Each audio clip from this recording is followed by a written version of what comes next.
Hello there YouTube, this is Aqua Student, and I'm here with the 5-gallon. This past weekend I had some free time, so I ended up undirting the tank, and I put down the Carib Sea Tahitian Moon Sand Supernaturals.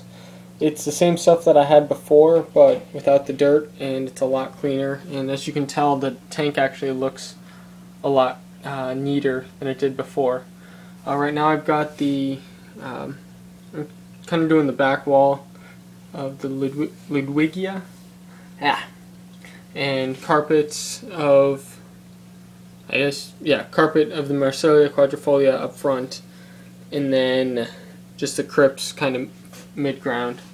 I also just picked up a plant package from, let me see if I can pronounce this right, Bartohog on plantedtank.net. He sent me quite a few different Ludwigia species, some Rotella. Let's see. This is the full list of that he sent, and I'm gonna sort through them, figure out what I should put in which tank. Most of them's probably gonna go in the 5-gallon. I'll find somewhere to put them, but this is what I picked up. These plants look absolutely great. He was a very good seller, good communication, all that stuff. So you can check him out on Planted Tank. Once again, that's Bartohog.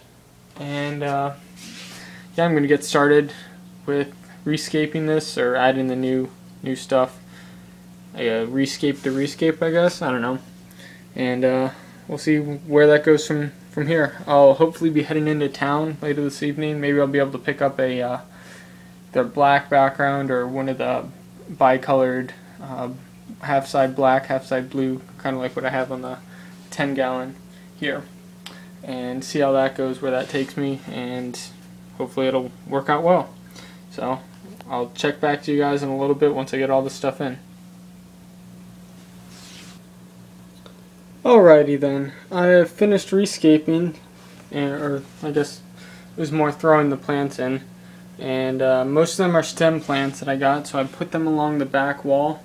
Kind of thought it'd be really neat if I had that whole back wall with the various types of Ludwigia and Rotella, just the various stem plants, and just kind of just a whole wall of it. In the middle there's more the cryptocorns. This might be the baby tears, not exactly sure. I've got quite a few plants that I need to learn the names of now. And that's yep, I still have some names to learn. I don't want to say anything in case I'm completely wrong. And I've tossed a few into the 10-gallon. You can see them there. It's really, I didn't really have too much of a place to put them in there, and it looks like one of them got uprooted. That's the difficult part about planting stemmed plants, is a lot of times you're getting trimmings, so there's no root base to stick into the substrate. So it's kind of difficult. You put one down, move your hand hits one you just planted and uproots it, and you just start all over, and you're going in circles, and it's just quite painful. Anyway, I've got the CO2 hidden a little bit underneath the driftwood. Still have that black tube coming up, but there's no getting by that for now. Hopefully it'll be a little bit more discreet once I have a different colored background on there. But Vesuvius the Betas is probably more like, what are you doing? Why do you keep changing this? I just got used to the old one. You put a whole bunch of other stuff in now. What's going on? This is crazy. Oh, one thing that I forgot to mention earlier is, you see, there's not a lot of flow, is there? That's something, little apparatus or so I built using a sponge pre-filter I had laying around, and a little bit of the plastic canvas, and I hooked it into the filter media something. I guess it's just one of the physical filter parts, and so it basically just suspends the filter, or pre-filter, sponge pre-filter, right at the base of the drop-off. That way the water kind of trickles through that instead of falling down and getting pushed around and pushing the bait around. Hopefully it'll still provide, well, it'll still provide the filtration, but I'm thinking I'll have to be on top of my water changes to prevent all the algae from building up, although the stem plants should help keep the nitrates down. And hopefully I can get this MQ carpet going. That'd be awesome if I had the MQ carpet all up front in the foreground, kind of the crypt jungle in the midground, and then the stem plants in the background. So it'd be kind of sloping back. There'd be very low, just kind of the mountainous peaks of the crypts, and then wall of stem plants in the back. That'd be really awesome. And we'll see how it goes from here. I guess now it's just a matter of seeing what works in the tank with this setup, and of course learning the names, increasing my vocabulary.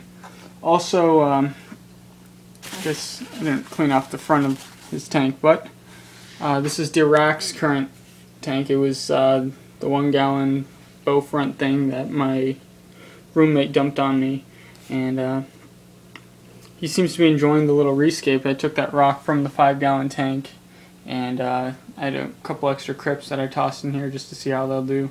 And it's not a very high quality light, it's just the little incandescent bulb that comes with them, but I mean, I got the extra space, so might as well use it, try a little experiment, see how he, give him something even to look at. Looks pretty awesome. Just chilling. Anyway, that's what's going on. Let me just back up, give you guys a full shot of the dresser, going from 1 gallon up to 10, and it's looking pretty good. It's interesting to notice the light differences. This is of course a in the 1 gallon a very low temperature light, probably 2000 K if not lower.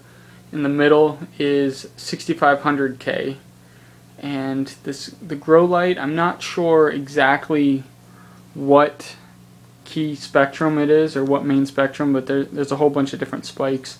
I didn't say a specific Kelvin rating, but it's cool to see the differences, and you can tell that plants would definitely prefer different lights over another. It's like, would you be able to live off of corn dogs and pancakes? Well, that's a bad example, because you probably could, and that'd be very nice. And most college students would agree that they lived off of cornbread and, or not cornbread, corn dogs, mac and cheese, hot dogs, all that stuff. But I mean, it's like having vegetables versus junk food for the staple diet, and you can definitely see that there would be a little bit of a difference. Anyway, I'm done rambling on about not much. You can see a nice neon Tetra school going on there. Got to replant that guy and just see how everything progresses from here. Thanks for watching, guys, and check out Dark Star Aquatics. It's a great community. Definitely check it out, and I'll be coming at you guys with the shout out video that we were discussing last night on the chat. Cheers.